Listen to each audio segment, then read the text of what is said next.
우리 암 환자분들이 이제 그 치료 중에 식단 어떻게 할 것인가에 대해서 관심이 참 많죠. 뭐 되게 우리 환자분들은 보면 어떤 음식을 먹으면 내거 암이 없어질까 주로 이런 것만 생각을 하죠. 그런 걸 생각하는 것도 중요해요. 암 환자 식단 관리 어떻게 해야 할까요? 예, 우리 암 환자분들이 이제 그 치료 중에 식단 어떻게 할 것인가에 대해서 관심이 참 많죠. 항상 모든 것이 상식적인 부분도 통한다고 그래요.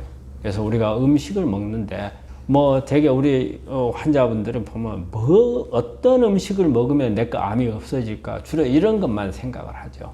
그런 걸 생각하는 것도 중요해요. 뭐 다른 사람들이 뭘 먹어서 좋아졌다. 막 이런 부분들이 많이 있잖아요. 그래서 자기 자신도 내가 뭘 먹어가지고 한 방에 좀 암을 없애버리고 싶다는 뭐 충동은 다 있죠. 그런데 그런 부분들이 그렇게 쉽지 않은 거예요. 그러면 내가 기초부터 어떻게 관리를 할 것인가 이런 부분도 좀 생각을 해야 되거든요. 자, 그런 부분들을 좀 한번 살펴보면 우선 균형된 식단을 만드는 게 중요하다고 말씀드려요. 우리가 일반적으로 우리 영양소라고 하면은 탄수화물, 지방, 단백질 이것만 생각을 해요. 근데 이 부분들이 전부 다 타는 영양소예요. 우리가 영양소 중에서 탄수화물, 지방, 단백질은 타는 영양소. 우리 솥에 밥을 한다면 솥 안에 있는 쌀이라고 생각하면 돼요.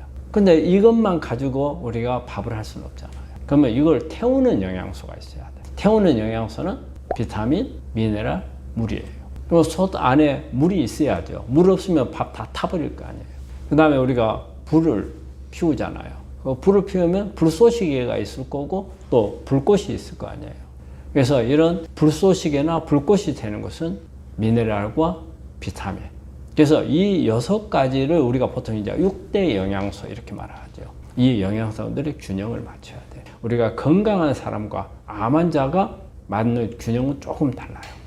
우리가 건강한 사람은 탄수화물, 지방, 단백질 비율을 보통 6대 2대 2 이렇게 많이 하죠. 그런데 우리가 암 환자분들은 탄수화물을 좀 많이 줄여야 돼. 그리고 오히려 지방을 높이는 거. 근데 이제 좋은 지방을 먹어야 되겠죠. 그래서 타는 영양소에서는 지방을 높이고 탄수화물을 줄인다. 우리 암 환자분들은 특히 이 미토콘드리아 기능이 많이 떨어져 있어요. 미토콘드리아 기능이 떨어져 있기 때문에 비타민을 많이 보충을 해야 돼. 그래서 미토콘드리아 기능을 올려주는 이게 우리 암 환자들이 해야 할 기본적인 균형된 식단이 되겠고요. 그 다음으로는 우리가 암 환자들은 몸 안에 워낙 산화물이 많이 만들어지거든요. 그래서 항산화, 그 다음에 암의 염증 때문에 암이 성장을 많이 하고 발생도 하거든요. 그렇기 때문에 항염증, 이게 많은 식품들을 많이 먹는 게 좋아요. 되게 이게 채식들이죠. 특히 이제 우리 항염 그러면은 뭐 마늘, 그 다음에 생강, 그 다음에 뭐 양파 이런 것에서 항염 작용도 있으면서 항산화 작용을 같이 가지고 있거든요. 이런 음식들, 항산화, 항염 음식을 많이 해야 된다. 암은 면역하고 싸움이잖아. 그래서 면역을 높이는 음식, 이런 부분들을 좀 많이 하셔야 되고, 그 다음에 이제 습관에서 중요한 게 이런 게 있어요. 가능한 한 적게 먹어라. 많이 먹는 게 좋지 않다. 이게 많이 먹는 것은 내가 쓰고 남으면은 암 환자가 다 가져가니까 내가 딱 쓰고 남김이 없어야 돼요. 남김이 없으려면 지금 우리가 일반적으로 먹고 있는 양은 남는 양이 많아요. 남는 양이 많으면 암세포가 야금야금 갖다 먹을 수 있잖아요. 그래서 그 부분을 없애주라. 그래서 소식.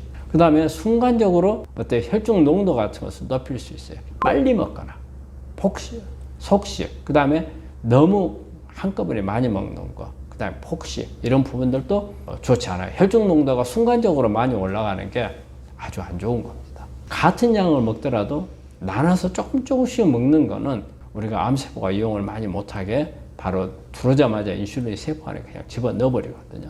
그래서 똑같은 양을 한꺼번에 빨리 먹는 거하고 그 다음에 한꺼번에 많이 먹는 거하고는 좋은 게 아니고 차라리 똑같은 양을 내가 많이 먹는다 하더라도 이것을 여러 차례 나누면 좀 덜하다는 말씀을 드렸고, 그 다음에 아까 우리가 균형된 식단하고 맞춰서 볼 때 편식, 한쪽에 치우치는 음식은 나중에 우리 몸 안에 여러 가지 염증 반응을 일으킬 가능성이 많아요.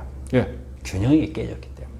그리 되면 우리 몸 안에 산화물들이 많이 만들어지고 염증성 물질들이 많이 만들어지면서 암을 악화시킬 수가 있고, 그리고 이제 또 하나 말씀드린 게 간식.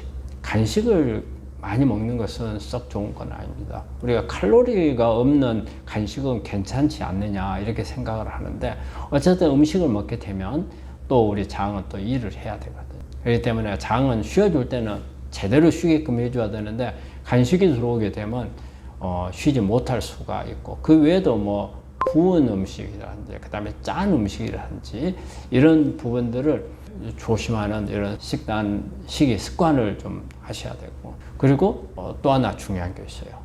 내 생리 패턴에 맞는 식사를 하라. 이게 이제 일주기 생리 리듬하고 관련돼 있는 거예요.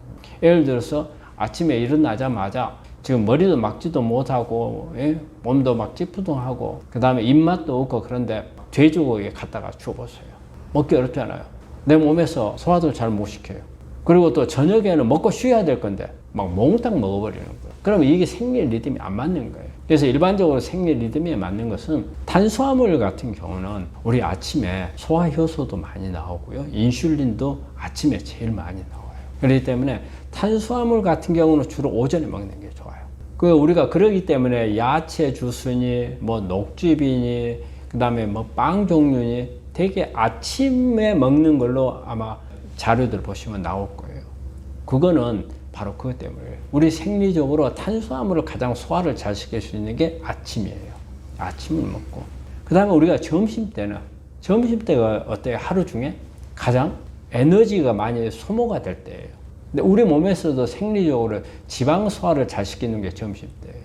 오후에. 그러니까 우리가 점심을 먹을 때 내가 지방 쪽을 먹는 거죠. 이때 이제 좋은 지방을 먹는 게 좋겠죠. 그래서 점심때.